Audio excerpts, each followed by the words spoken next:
বস একা একা কি খাইতেছস আমারই কিছু দে।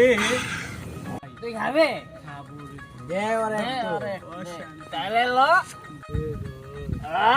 দেখা কতদিন খাই না রে।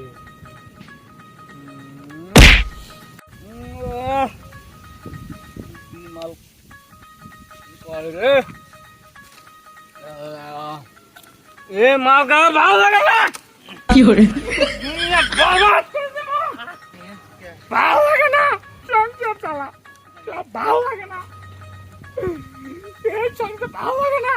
শালার ভোর পেরা মা বাবার পেরা শালা দে মাল দে আর মাল বরবাদ করে দিমু। ওই শালার মাতাল খাইলি মজো পাট নিতেছস মাল খাওয়ার হ্যাঁ শালা কি করে? কি কষ্ট করা তাহলে এতক্ষণ আমি কি করলাম?